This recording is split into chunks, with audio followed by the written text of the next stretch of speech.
ladies, blokes, and non-binary folks. Welcome back to Brownlow Books. I'm Charla, and this is Pepperoni. Yeah. Well, I guess only I will be talking about Canada Reads 2024 today.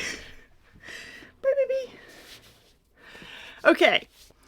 So, if you're brand new here, Canada Reads is a 4-day debate about 5 books amongst 5 prominent Canadians to determine which is the one that all of Canada should read. And it has a theme. I'm sorry, the wind is so fucking loud, I hope you cannot hear that. It's kind of crazy. Woo. The theme of Canada Reads this year is one book to carry us forward. So in this video, I'm going to talk about who I hope the winner is and the ranking they kind of go. And then I'm going to tell you what I think will actually happen. And then I'm going to tell you some weird shit I've noticed throughout this year. I'm probably going to pepper that in, to be honest. So,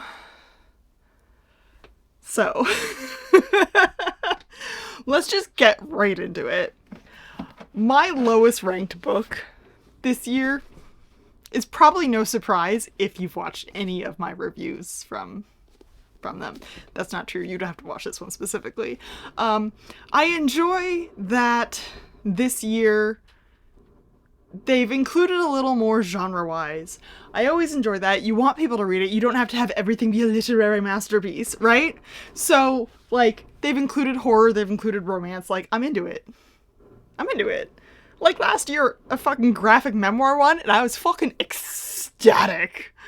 Like, that, yes, that is an absolutely viable genre, and I'm just like, fuck yeah. Okay, so, this year, when they were like, romance, I was like, cool. And then I read Meet Me at the Lake, and I was like, what the fuck? I read Meet Me at the Lake by Carly Fortune, and I was like, if Canada Reads is getting people to read a romance when they don't normally read a romance, why the fuck would you pick this awful goddamn piece of trash? I hope Carly Fortune is watching this. It's fucking god-awful, alright? I don't even know. I don't understand how this got on the list. Like, oh yeah, your prominent Canadian chose them. So, Miriam Nanaj, fucking, what? Fucking what? Who looks at this book and goes, ah yes, a healthy relationship that we should all emulate? As I said in my review, this fucking hipster white boy artist took this girl on the fucking OCAD freshman of first dates, and she fell in love with him for 10 fucking years, and I was like, bitch, some self-respect. Please. Please. So yeah, that's in... Can you see that there? That's in my last spot. Fucking get it out of there. I fucking hate it. Don't read it, Canada. Fuck. I'm just gonna... That's the word for it. Fuck that book, okay? Yes, this should have a not suitable for work tag on it. Sorry. Okay. I love that they tried. I hate the result. I would love to see the defense of that one, because to me it is unredeemable. Bitch literally tried to put her toes in his mouth after she had just run across a dirt path, and seconds before that, he was like sucking on her fingers, and she was like moaning like she was gonna come that second, and I'm like, what the fuck? This is bizarre.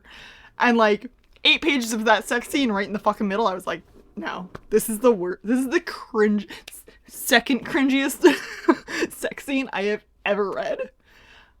Awful. I went on for like 17 minutes, I think, on this one. You can see that over there somewhere. It'll be up. I don't know. Okay? Just no. No. Okay. In my second last place, might be a surprise for how enthused I was when this was on the list. I went, oh, this sounds really cool. I even said, based on what they're telling me about this, I could consider this a possible winner. Like, yeah. No, it's fucking awful. Shut Up, You're Pretty by Taya Matangi. It's called Stories. It's considered a collection of short stories. No, No, this is a novella of, like, memories from someone's life. It's the same person all the way through. It's just, like, random things happening to them. There are different times of their life. It covers, like, 13 years somehow in 132 pages. So, like, how am I supposed to connect with this?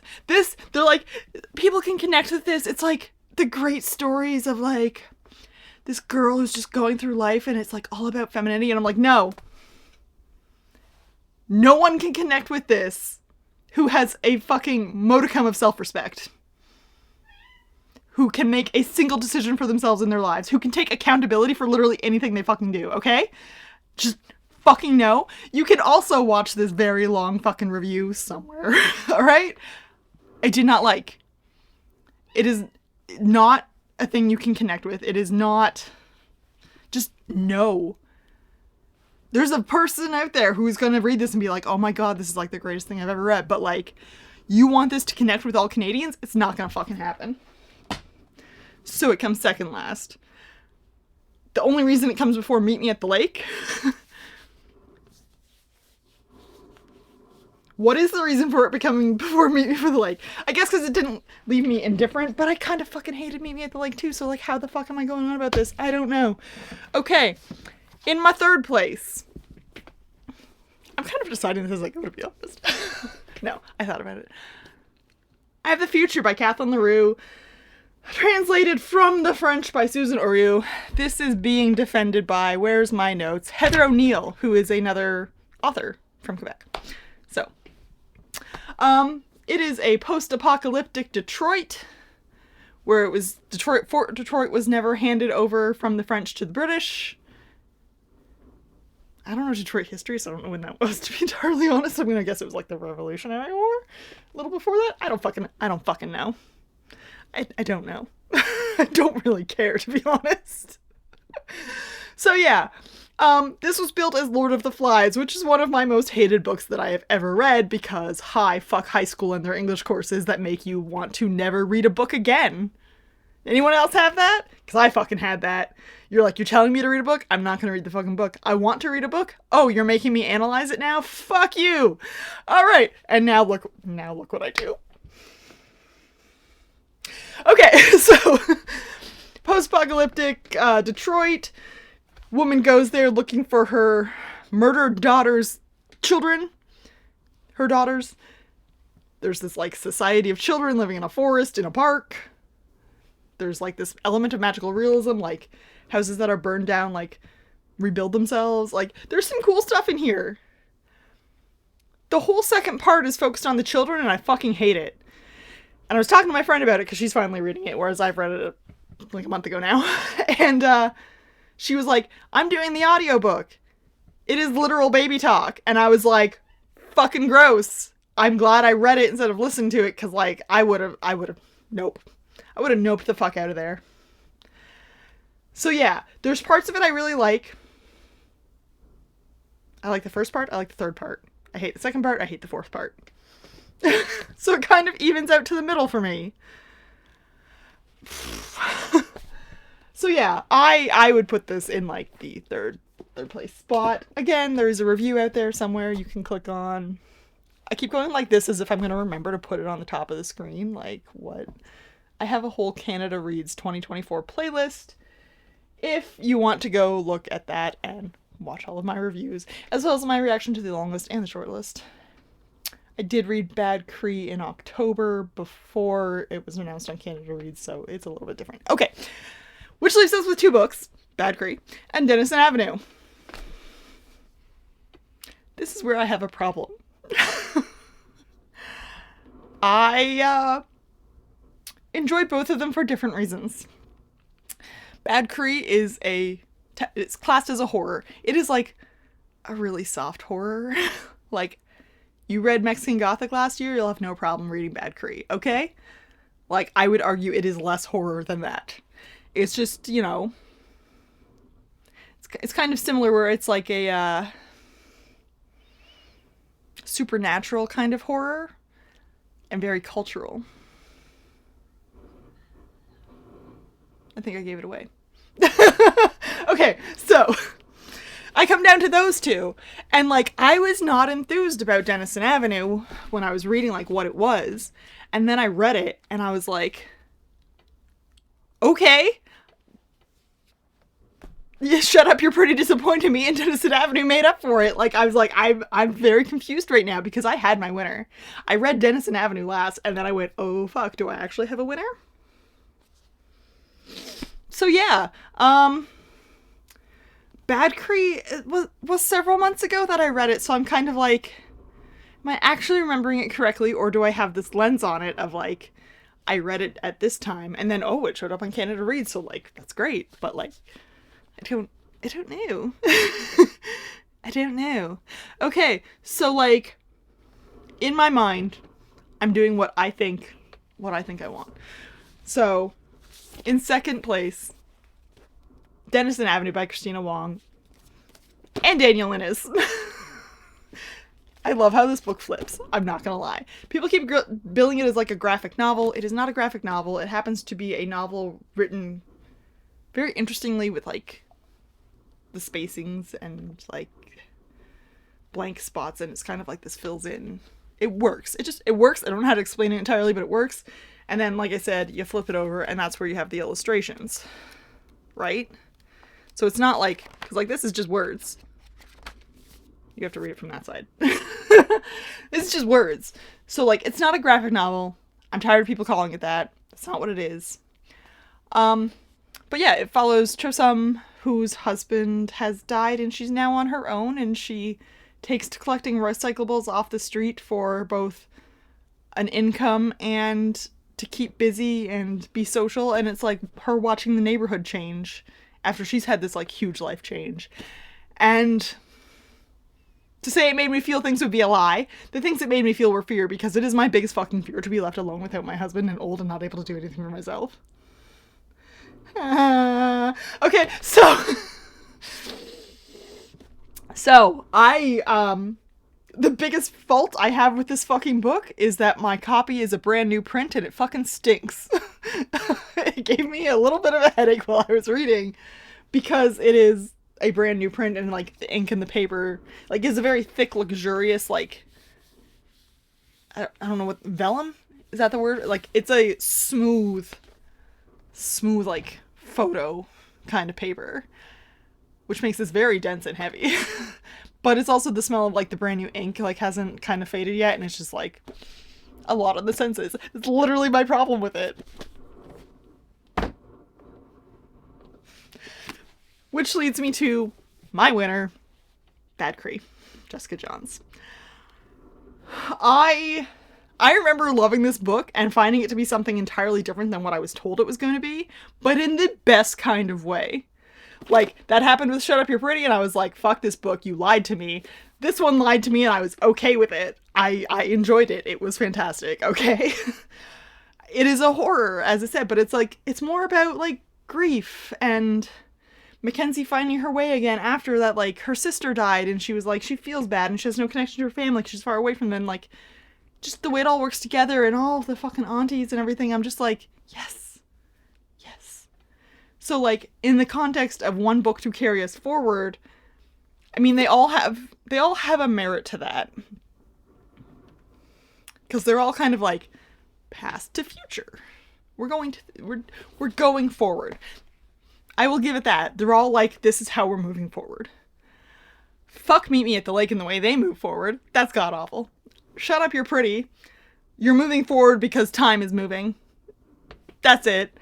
The future, you know, you get fucking spoilers. You get these adults who are all working together, and then there's these kids, and like the kids start to work with the adults, and so they're making this like new society of their broken up societies, and like they're moving forward to make sure that like everyone is housed and fed and like all of this nice stuff, which is like, yes, community. Yes, community. Oh shit, that went far away. Yes, community in the future, right? And then it's the same kind of like thing with like Denison Avenue. It's like there is this community, and it's slowly being picked away by like fucking developers and gentrification and all this fucking shit that, you know, happens to cool neighborhoods in cities, right? And so like the way that it kind of like, this is how we're moving forward, but the forward in that one isn't good forward. It's not, we have learned and we're doing better and we're going forward. It's things are going to go forward whether you want them to or not, and they're going to leave you behind if you don't fucking keep up, kind of thing. Like, it's the way it carries us forward is not exactly the best forward. Whereas, like I said, with Bad Cree, like, it is a family kind of story, and it's like community and connection and like heritage and all that kind of thing, where you're just like, you sometimes have to go away from it and then come back to it to reconnect with it, right? But then, like, that thing happens and you're like, I'm connected to it, I can go away, and it's still me. It still carries with me, and like, I'm going forward with it. So like, so yes, that is so small you cannot see that. That is my ideal list. Winter, Bad Cree, followed by Denison Avenue, The Future, Shut Up You're Pretty, and the big old fucking pile of shit, Meet Me at the Lake. So, that's what I, in my ideal world, would have happen. Let's talk about what I think might happen. So, usually, not all the time, but often, a book gets attacked for not taking place in Canada. I mean, it's kind of fair. I'm sorry, I need a drink. It's kind of fair. You want your Canada Reads book to be set in Canada. It's the one book every Canadian should read. And, like, I get it. But, like, a few years ago, What Strange Paradise, which was, like, set in the Mediterranean, made it to 3rd place. But, like, last year, Mexican Gothic was kicked off immediately. Was it because it was horror? Because it wasn't in Canada? I'm thinking, like, it was because it wasn't in Canada. And it was horror. So it was kind of like a twofer, I feel like. Also The Defender. Not saying any more on that. Okay, so what I think they might actually do is kick off The Future. As I said, it takes place in a post-apocalyptic Detroit, but, like, at the same time, Station 11 went really far last year, and it is a post-apocalyptic that is taking place just around the Great Lakes. It's not all in Canada. It's to the south as well. So, I think this one could get attacked first and kicked off for not being Canadian. I mean, it's kind of a gray area because it is Detroit, but it was a never surrender Detroit. So, like, is it Canadian? Is it American? Is it just like a French colony just kind of sitting here between the two countries, like that little fucking island out east? What is that? Ile de Madeleine? I might be wrong. Can't remember the name of it. Moving on. So, yeah, it could be attacked for not being Canadian enough. But I mean, it is translated from French, so, like, that's Canadian. So there's that. And then I'm kind of torn where I think they're going to go next. I imagine it's going to be Shut Up You're Pretty or Meet Me at the Lake. And I'm going with Meet Me at the Lake as the second kickoff, just because it is a popular fiction, right? It is romance. That is a popular genre, not a literary masterpiece. So, like, from what I see online, this is a love it or hate it book. I fucking hated it. I know people who love it, and I'm like, are you okay? So, yeah, for me, I think this could be where they go next, because just the popular genre of it. Not everyone wants to read a romance, that kind of thing. This is where I think they're going to attack my winner for being the same kind of thing. It is a horror, so it is not for everyone. It is a popular genre, not a literary masterpiece. So I feel like they could attack Bad Cree after that. That's my thoughts.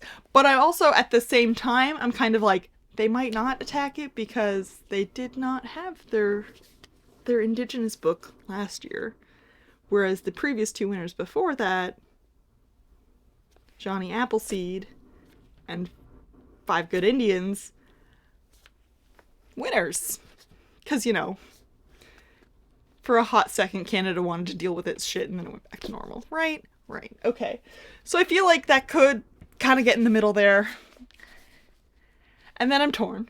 Because as I just mentioned Johnny Appleseed, to me, Shut Up You're Pretty feels like a black immigrant girl's version of Johnny Appleseed.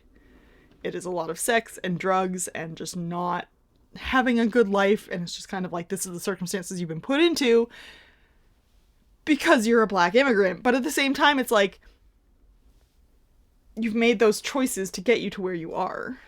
It is not the fault of being an immigrant or being black entirely. You've made choices. So, like, I feel like this could go far just because of what I said. It's just like, it reminded me so much of Johnny Appleseed, and that won. And I did not like Johnny Appleseed. I honestly didn't. So, yeah, I feel like this could go pretty far. Unfortunately, I did not like it. Which leaves us with the winner of Denison Avenue. Now, why? Why do I think Denison Avenue? Well, one, a little bit because of its defender. It is Nita Nenshi, the former Calgary mayor. And, I mean, he's up against fashion influencers and fucking athletes. Like, I feel a little bit that the defender will make this go far. I don't have a problem if it wins. I mean, I want it to be Bad Cree, but I don't have a problem if this wins. If any of the other three win, I have got a fucking problem and probably won't want to engage in Canada Reads next year, because, like, this list this year was a bit of a dud. Like, the last few years, it's been like, I didn't like one book. This time I didn't like 3 books. Like,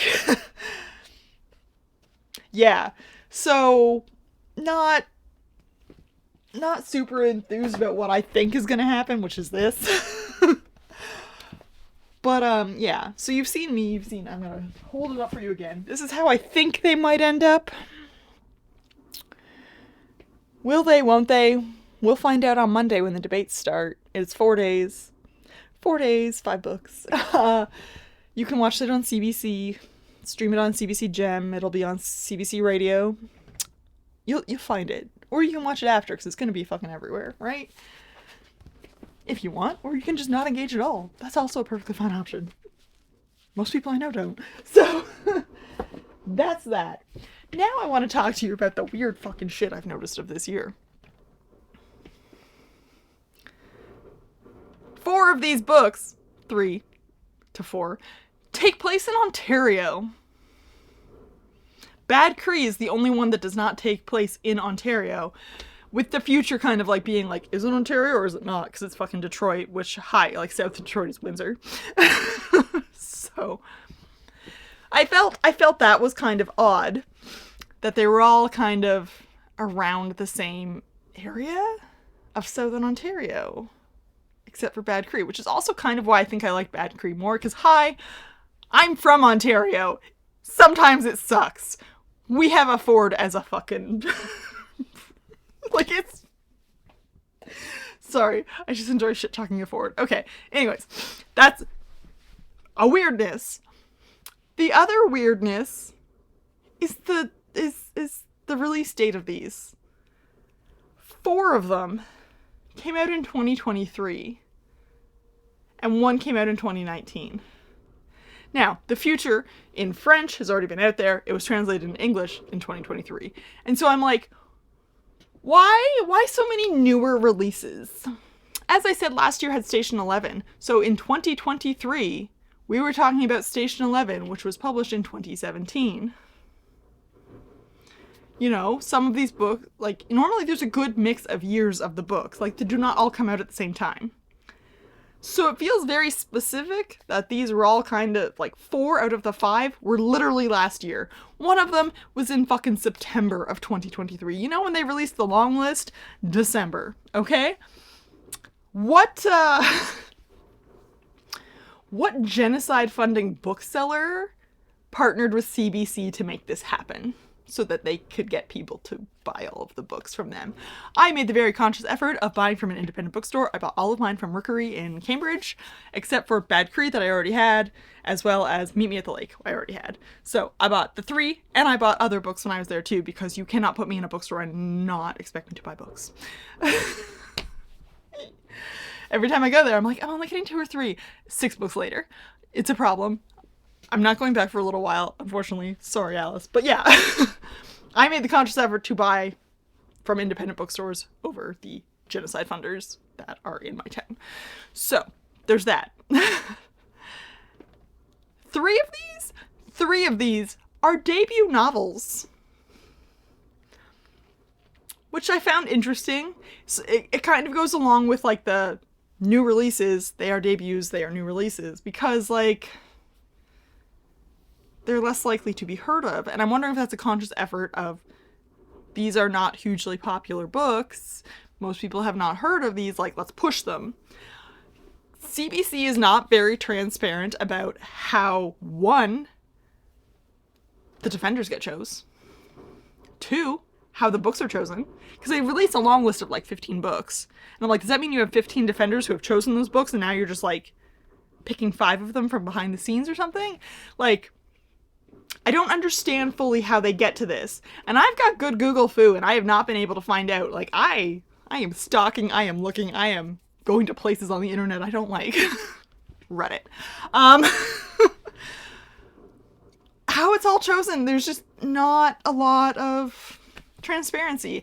And I talked to Alice at Rookery, and I was like, tell me about this. And she's like, oh, we know at least a month beforehand what the books are going to be, because we need to be able to order them and have them here. So she's like, if you're out in a bookstore and you see a Canada Reads and there's a lot of them for like one particular book, 2 books, 3 books, 4 books, 5, it's probably those 5 books. And I was like, interesting. She's like, they're told to hold excuse me, they're told to hold them back so that like you don't get the idea that they're supposed to be that book. But like, if you go to an independent bookstore and they only have like 8 of the 15, you can kind of guess like, oh, well, these ones are popular and these ones are going to be on the list. Isn't that interesting? Yeah, so they know, booksellers know a month beforehand, and they are forbidden to tell you what it is. So when that short list came out in early January, that long list came out only 3 weeks before that. Did they have the short list at the beginning of December? Okay, so yeah. They know. They're not allowed to tell you. They could lose contracts with publishers. Like, it is a big fucking deal, okay? But, like, I asked her, I'm like, do you know how they choose? Has anyone ever told you, as, like, a bookseller, like, what some of the behind-the-scenes things that go on are? Nothing. She's like, I just know what the books are, so I can order them. And I'm like, are you telling me the truth or are you lying? I feel like she was telling me the truth. So, there's that kind of weirdness. Like, it just feels like a weird list of, like, duds, but also that they're debuts. They are new. They are in Ontario. But, like, only one of the defenders is from Ontario? Let me just double check that. Yeah. Marion, words. Marion Najah is from Toronto. I don't know if that's where she's from, but it's where she's living now because she is a fashion influencer. So that's the only person from Ontario here. Because we have Heather O'Neill, who lives in Quebec. We have former Calgary Mayor Naid Nenshi. We have Dallas Soonias, defending Bad Cree, who is from Saskatoon and Cree. And we have Kudakwashi Rotundo, who is from apparently Fort Mac, which is surprising to me. I still feel like Fort Mac is not a real town. No one actually lives there. They go there, they're there for like 3 years, and then they're gone. Like, that's Fort Mac, right? So yeah, it's interesting how many books are based in Ontario and how many of the people are not in Ontario. So yeah, there just feels like some weirdness in this list, and I'm just wondering if, like, it is a bit of a push for, like, CBC to get more books purchased when they're brand new, because, like, for example, Station 11, this is the one I go back to, came out in 2017. It was likely on some people's shelves already. It probably, probably already read by a lot of people. Like, there's a TV show that is being made about it. So, like, I'm wondering if it was a very conscious effort to get new and even debut novels onto this list in order to push sales. That's my conspiracy theory. So yeah, that's what I've got. As I said, debates start on Monday, March 4th. I think it's the 4th. They're usually in the morning if you want to watch live. I did last year. I'll probably try to do it again this year because it starts like just a little while after I get up. So like I get up, make breakfast, sit down, and I can watch it, kind of thing.